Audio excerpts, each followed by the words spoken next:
Hello. Hi everyone, welcome back to my channel. जो आज का वीडियो होगा वो होगा स्टडी परमिट एक्सटेंड के बारे में। अभी आपको स्टडी परमिट एक्सटेंड क्यों करना है, इसके बहुत सारे रीज़न्स है। पहले तो आप 1+1 कोर्स लेके आए हो और इसका इंपॉर्टेंस ये है, लाइक 1+1 कोर्स लेकर स्टडी परमिट का एक्सटेंड कराने का इंपॉर्टेंस ये है कि आपको स्टडी परमिट एक्सटेंड कराना पड़ेगा अगर आपको कनाडा में रहना है तो। और आपको कनाडा में रहना है और आपका सिन नंबर, लाइक आपको अपनी जॉब कंटिन्यू करनी है आगे यहाँ पे और रहना है, पढ़ना है, तो आपको स्टडी परमिट एक्सटेंशन फाइल करना पड़ेगा, क्योंकि आप नेक्स्ट ईयर भी यहाँ पे स्टडी करोगे। तो मेरे जैसे जो 1+1 कोर्स लेके आए होंगे उनको हमेशा स्टडी परमिट एक्सटेंशन फाइल करना ही पड़ेगा। तो मैंने ये पूरा वीडियो उनके लिए बनाया जिनको स्टडी परमिट फाइल करना है। पूरा स्टेप बाय स्टेप प्रोसेस है और एक एक चीज़ मैंने ये पूरी वीडियो में बताई है। Without wasting any time, let's get started with this video. अपने जीसीके से आपको लॉगिन करना है और नीचे स्क्रॉल करके आना है, यहाँ पे apply to come to Canada पे क्लिक करना है। इसके बाद कुछ रेफरेंस है नहीं अपना, अपने को वीज़ा एक्सटेंशन करना है, study permit visa extension. Do like to do in Canada? इसका आंसर है study. How long you are planning to stay in Canada? इसका आंसर है temporarily more than 6 months। Select the code that matches your passport. तो मैं India से हूँ तो मैं इंडिया सिलेक्ट करूँगा। आप जो भी कंट्री से हो उसका आप सिलेक्ट करना। What is your current country of residence? तो अभी आप मोस्टली स्टडी परमिट एक्सटेंशन तभी फाइल करोगे जब आप कनाडा में हो, तो आप कनाडा ही सिलेक्ट करोगे। फिर do you have a family member who is Canadian citizen और परमानेंट रेसिडेंट? तो मेरा तो कोई है नहीं। अगर आपका कोई है तो आप यस कर सकते हो, बट मैं नो करूँगा। और आपका बर्थ डेट जो भी है वो डाल देना।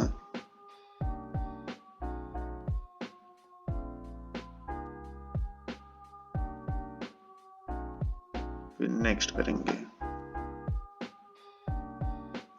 Are you a lawful permanent resident of United States with a valid US citizenship and immigration service number?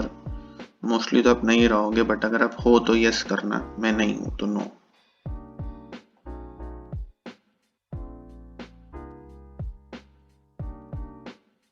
What is your current immigration status in Canada? We all are students, तो हम लोग student पे click करेंगे।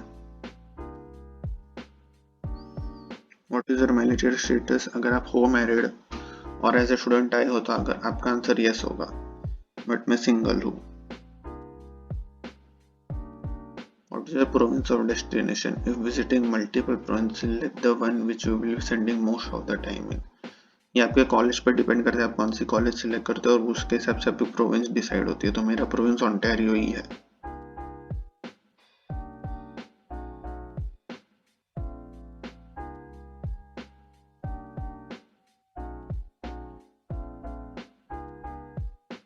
तो आप ये सब answer करोगे, फिर आपको दिख जाएगा कि आप ये सब चीज़ के लिए अप्लाई करने के लिए एलिजिबल हो। तो स्टडी परमिट अप्लाई करने के लिए आप एलिजिबल हो, तो यहाँ पे भी आपको कंटिन्यू करना है।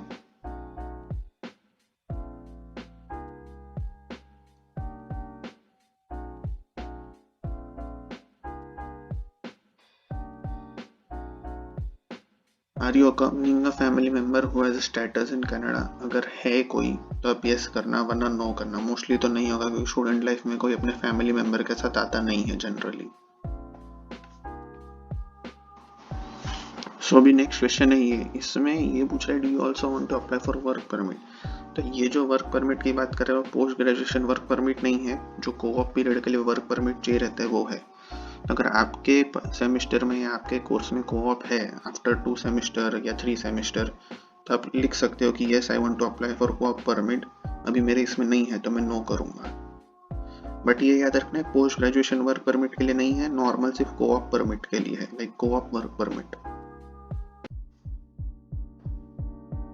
When does your status in Canada expire? जो आपके टीआरवी पे, आपके स्टडी परमिट पे आपका एक्सपायरेशन डेट लिखा होगा, लाइक आपके वीज़ा का या स्टडी परमिट का एक्सपायरेशन डेट। तो मेरा 31 दिसंबर है 2022। आपका जो होगा वो आप डेट देख के लिखना कि क्या डेट है।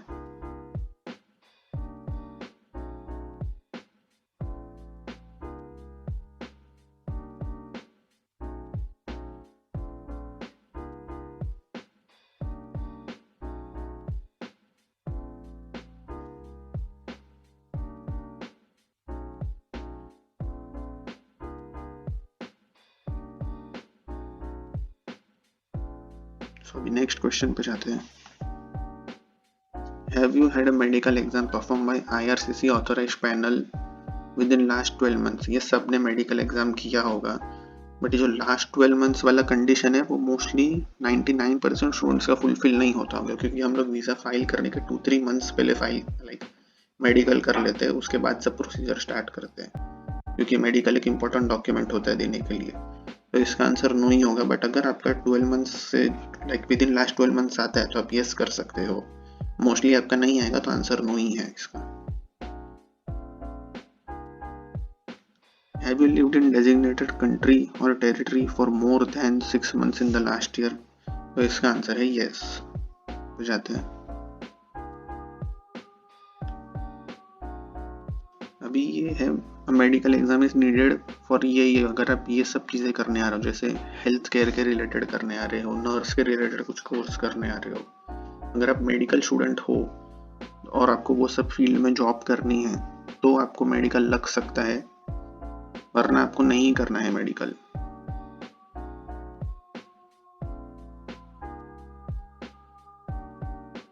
एक बार ध्यान से पढ़ लेना कि आप इसमें से कुछ करने आ रहे हो, अगर नहीं आ रहे हो तो आपको वापस मेडिकल करवाने की कोई जरूरत नहीं है।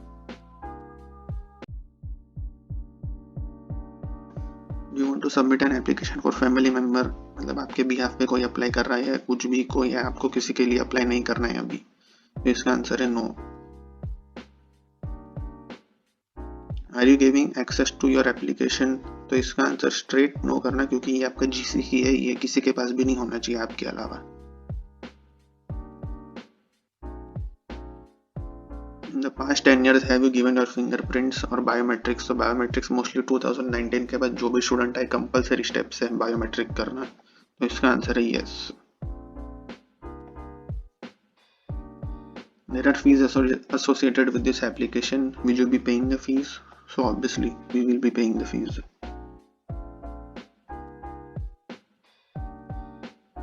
Are you able to make digital copy of your documents with scanner और कैमरा? अभी आप मेरी मानो तो आप स्कैनर से जब आप वीज़ा फाइल कर रहे हो इंडिया में, तभी भी जो स्कैन कॉपीज आपने डाली होगी वीज़ा के लिए, वो स्कैन कॉपीज की एक कॉपी आपके फ़ोन में या आपके मेल पे रख लेना, क्योंकि ये तो चलो इसमें काम आ रही है, आगे कहीं पे भी वो सब स्कैन कॉपीज काम आ सकती है।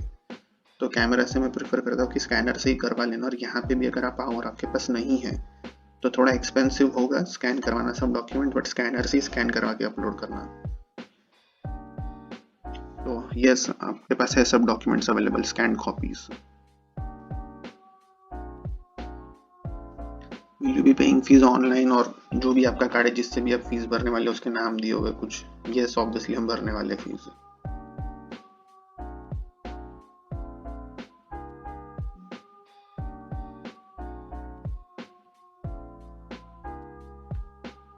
ये अब तक जो भी हमने क्वेश्चन के आंसर दिए वो है, तो आप एक बार ये भी गो थ्रू कर लेना, पूरा सब भरने के बाद कि जो भी दिया मैंने सही दिया है कि नहीं, क्योंकि IRCC का पोर्टल है, इसमें कोई मिस्टेक ना करे वो ज़्यादा अच्छा है। हम जाते हैं नेक्स्ट स्टेप की तरफ।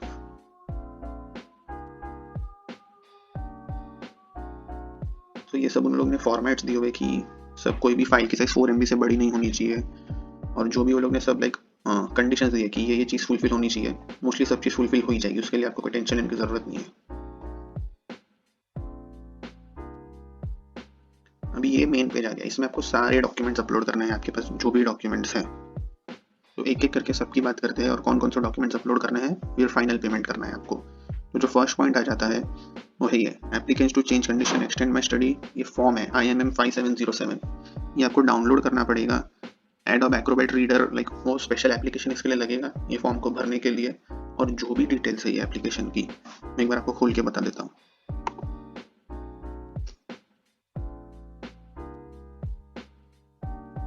और अगर आपके पास एडोब एक्रोबैट रीडर नहीं है तो अगर आप डाउनलोड करने चाहोगे या खोलने चाहोगे डायरेक्टली तो ऐसा हो जाएगा, तो पहले आपको ये फॉर्म डाउनलोड करना पड़ेगा।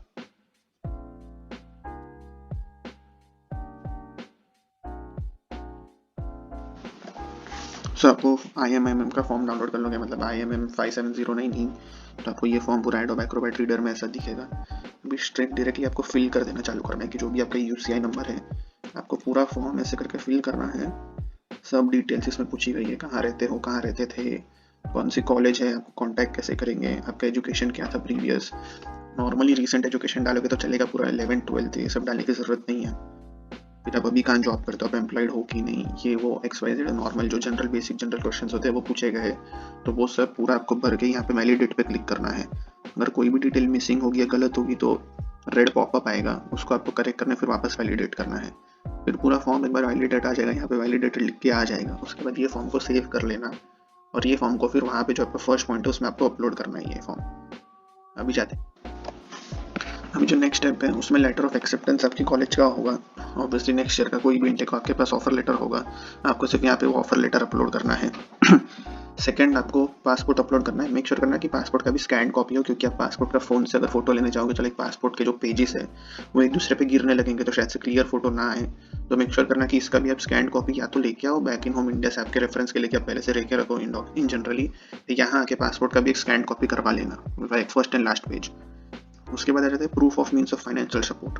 अभी ये थोड़ा इंपॉर्टेंट पॉइंट है, इसमें आपको आपकी पेमेंट रिसिप्ट डालनी है। अगर आपने फुल फर्स्ट सेमेस्टर की फीस भरी है तो वो, या आपने जो भी डिपॉजिट अमाउंट होता है कॉलेज का वो भरा है तो वो आपको डालना है। आपका जो GIC बैलेंस है $10,000 का, अभी उसमें से आपके पास कितने बचे हैं कितने नहीं, GIC का स्टेटमेंट आता है। आप अपना मोबाइल बैंकिंग ऐप खोलोगे स्कॉशा ऐप, तो उसका भी मैं आपको बता दूंगा कहाँ आता है। आप स्कॉशा बैंक ऐप खोलोगे या जो भी आपका CIBC है उसके अंदर आपका GIC का स्टेटमेंट होगा ही, सबसे लास्ट में उसका स्टेटमेंट होगा। माई इन्वेस्टमेंट्स या नॉन रजिस्टर्ड सेविंग्स करके कुछ तो लिखा होगा, उसमें जाना है आपको और उसके बाद आपको जाके वहाँ पे उसका PDF कॉपी होता है वो डाउनलोड कर देना है और वो यहाँ पे इसके साथ सभी की PDF में मर्ज करके आपको डालना है। फिर नेक्स्ट जो स्टेप आ जाता है वो है डिजिटल फोटो। ये आपके पास होगा ही, आपने जब वीज़ा अप्लाई किया होगा तब आपने डिजिटल फोटो खिंचाया होगा जो प्लेन वाइट बैकग्राउंड में आता है, जिसमें आपको स्माइल नहीं करना, वही वाला फोटो आपको यहाँ पे अपलोड करना है।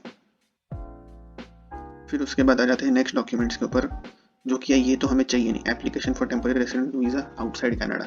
हम आउटसाइड कनाडा है नहीं, हमें सिर्फ क्लाइंट इन्फॉर्मेशन जो है उसमें हमें थोड़ा अपने बारे में और बताना है। लाइक ऑब्वियसली हम यहाँ स्टडी कर रहे हैं, सब कुछ है, बट ये सब चीज़ आप अपलोड कर रहे हो तो बाकी सब चीज़ें भी आप अपलोड कर सकते हो, जो कि जनरल नहीं है क्योंकि लाइक कंपलसरी नहीं, ऑप्शनल है, बट स्टिल मैंने की थी तो मैं आपको रिकमेंड करूँगा कि आप वो सब चीज़ भी अपलोड कर दो, जिससे मैं आप अपना नॉर्मली जो अपना 10th 12th बैचलर्स का मार्कशीट, अपना PG डिप्लोमा, लाइक आप ये फर्स्ट ईयर कोर्स अगर खत्म करने के बाद अप्लाई कर रहे हो तो आपका सेम 1 सेम 2 का भी ट्रांसक्रिप्ट होगा आपके पास। अगर वो नहीं है आपके पास तो सिर्फ सेम 1 का ट्रांसक्रिप्ट होगा, तो वो, और आपका IELTS वगैरह वगैरह, IELTS का लाइक वैलिडिटी होना चाहिए, तो IELTS भी आप दिखा सकते हो यहाँ पे, लाइक दिखाना ही चाहिए क्योंकि IELTS लाइक जनरली रिक्वायर्ड होता है।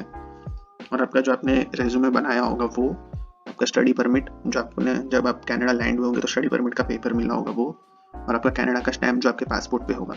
तो ये सब डॉक्यूमेंट्स की लिस्ट में नीचे मैं डिस्क्रिप्शन में भी छोड़ दूंगा कि कौन सा डॉक्यूमेंट कहाँ पे डालने हैं, तो आप एक बार डिस्क्रिप्शन भी रेफर कर सकते हो। ये सब डॉक्यूमेंट एक PDF के अंदर होना चाहिए, 4 MB के नीचे होना चाहिए। अगर 4 MB से ज़्यादा हो रहा है तो कोई भी वेबसाइट पे जाके लाइक कॉम्प्रेस PDF करके PDF को कॉम्प्रेस कर देना और 4 MB के अंदर लेके आना ये सब डॉक्यूमेंट्स। ये सब चीज़ें आप अपलोड कर लो, एक बार चेक कर लेना अपलोड करने के पहले, और फिर हम नेक्स्ट स्टेप पे जाते हैं।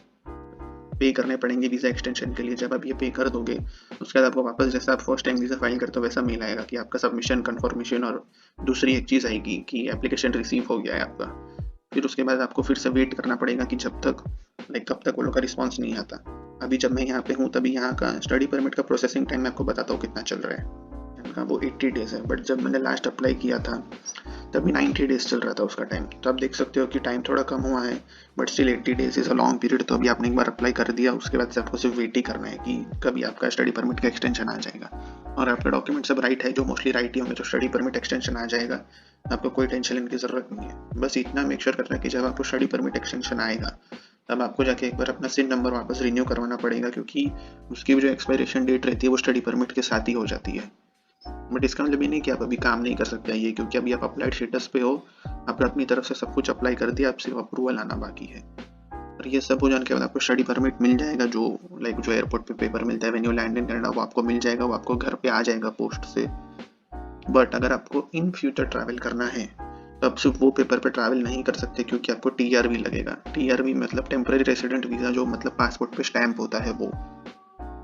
अगर आप ट्रैवल नहीं करने वाले हो तो वो TRV लेके कोई मतलब नहीं है, क्योंकि वो TRV का $150 एक्स्ट्रा पे करना पड़ता है गवर्नमेंट को after receiving your study permit approval. तो आपको उतना पे करना पड़ेगा, तब जाके आपको वापस टेम्पररी रेसिडेंट वीज़ा लगेगा। बट अगर आपको ट्रैवल नहीं करना है और आपको आप श्योर हो कि आप कनाडा के बॉर्डर के बाहर नहीं जाने वाले, तो वो आप नहीं अप्लाई करोगे तो भी चलेगा, क्योंकि आपके पास एक वैलिड स्टडी परमिट है और आप कनाडा में ही हो, तो आपको TRV फाइल करने की कोई भी ज़रूरत नहीं पड़ेगी फिर। That's it for today's video guys. इसमें मैंने आपको पूरा बता दिया प्रोसेस की स्टडी परमिट एक्सटेंड कैसे करना है, क्या फ़ीस और क्या प्रोसेसिंग टाइम चल रही है अभी के हिसाब से।